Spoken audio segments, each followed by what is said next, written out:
नमस्कार बच्चों, मैं अर्चना राजकीय वरिष्ठ उपाध्याय संस्कृत विद्यालय हातोज में प्राध्यापक विज्ञान के पद पर कार्यरत हूँ। आज हम कक्षा 11 में अध्याय 6 तरंग प्रकाश एवं तरंग प्रकृति के अंतर्गत तरंग का गणितीय स्वरूप अध्यारोपण का अध्ययन करेंगे।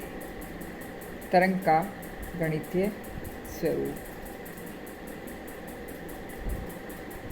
यहाँ पर f(x) प्लस माइनस vt बता रखा है, जहाँ यहाँ पर ये माना गया कि y तरंग x व t का फलन है। y जो है वह x और t यानी कि x और t वेरिएबल हैं, ये उनका मान परिवर्तित होता है, इसके सापेक्ष है। फलन f का दर्शाता है गणितीय रूप कुछ भी हो सकता है। यह ऋणात्मक चिन्ह प्लस x के द्वारा और धनात्मक चिन्ह माइनस x दिशा में v वेग से गतिशील तरंग को दर्शाता है। इसे हम इस रूप में प्रदर्शित कर सकते हैं। y एक तरंग है, x और t इसके ये मान परिवर्तित इसके फलन माना जाता है। ये यहाँ पर a आयाम है, kx माइनस wt इनका मान स्थिर है, k तरंग संख्या है और ओमेगा जो है वह कोणीय आवृत्ति है। अब हम पढ़ते हैं अध्यारोपण किसे कहते हैं।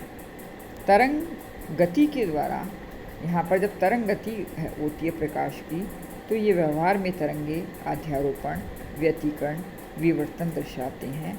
आज हम पढ़ते हैं अध्यारोपण क्या है, किसे अध्यारोपण कहा जाता है। जब दो या दो से अधिक तरंगे एक साथ माध्यम के किसी कण को एक साथ प्रभावित करें तो प्रत्येक तरंग उस कण पर अपना अलग अलग विस्थापन उत्पन्न करेंगी, जिसके परिणाम स्वरूप उस कण का परिणामी विस्थापन तरंगों के अलग अलग विस्थापनों का या तो बीजगणितीय योग होगा या फिर सदिश योग होता है। इसे अध्यारोपण का सिद्धांत कहते हैं। हाइगेंस ने यह सिद्धांत सर्वप्रथम प्रकाश तरंगों के लिए प्रतिपादित किया, लेकिन बाद में यह सभी तरंगों के लिए लागू होता है। मान लीजिए कोई बिंदु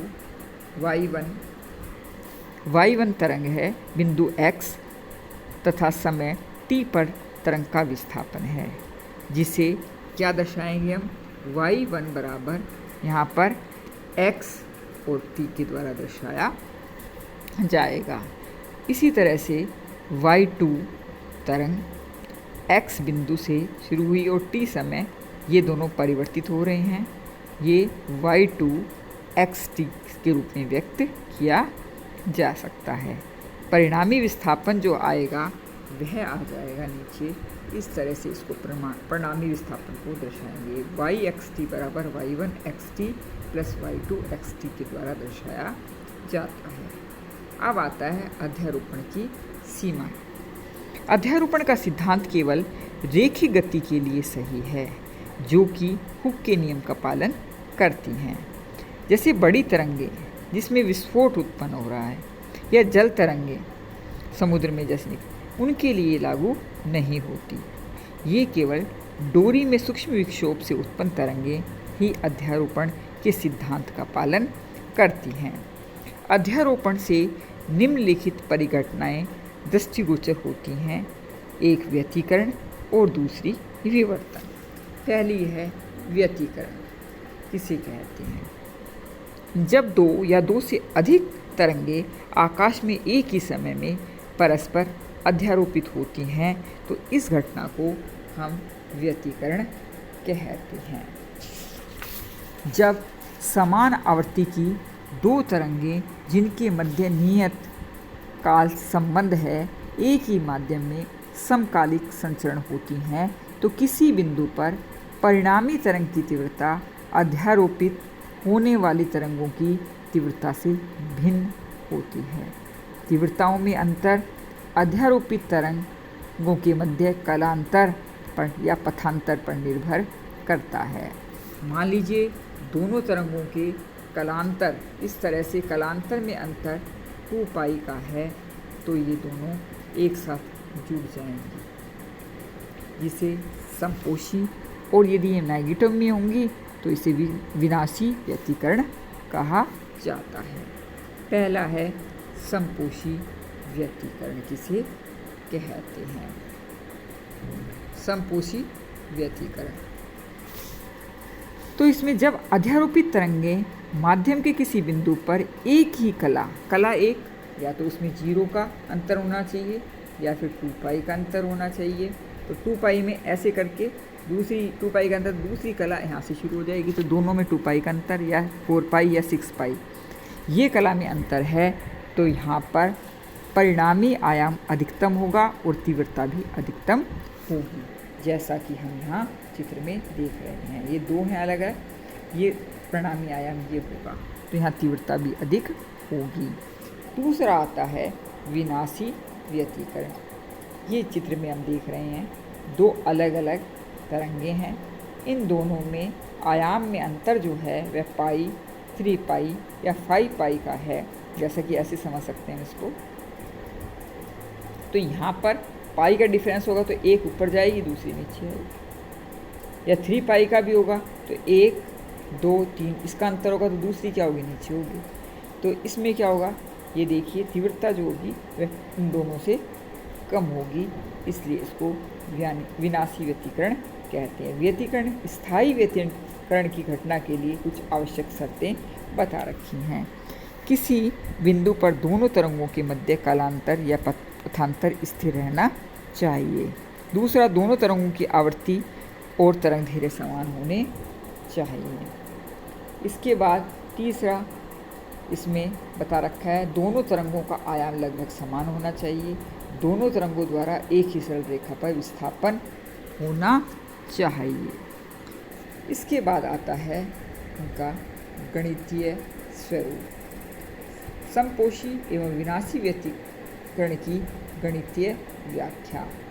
यहाँ पर हम 2 तरंगों के बारे में देख रहे हैं। y1 बराबर a1 sine bracket omega t minus k x. हम जानते हैं ओमेगा कोणीय आवृत्ति है, के यहाँ पर तरंग संख्या है, थीटा तो फाई जो बता रखा है नीचे की तरफ ये कलांतर है। तो पहली जो है तरंग, उसके लिए यहाँ पर ये माना गया 2 तरंगे धनात्मक x दिशा में v वेग से संचित हो रही हैं। कौन सी दिशा में हो रही हैं? x, यहाँ पर दिशा है x, और v वेग से हो रही हैं। y1 बराबर a1 sine bracket omega t minus k x, यहाँ पर a1 व a2 आयाम हैं। y2 बराबर a2 sine omega t minus k x minus phi. Phi यहाँ पर कलांतर बता रखा है, जैसे पाई, 2 पाई या इस तरह से कुछ भी हो सकता है। अब यहाँ पर इन दोनों का मिलाने पर परिणामी विस्थापन क्या होगा, क्या मानेंगे उसको हम? y बराबर y1 प्लस y2। इन दोनों को मिलाने पर हमारे पास y जो आएगा वह r sine bracket omega t minus k x theta आता है।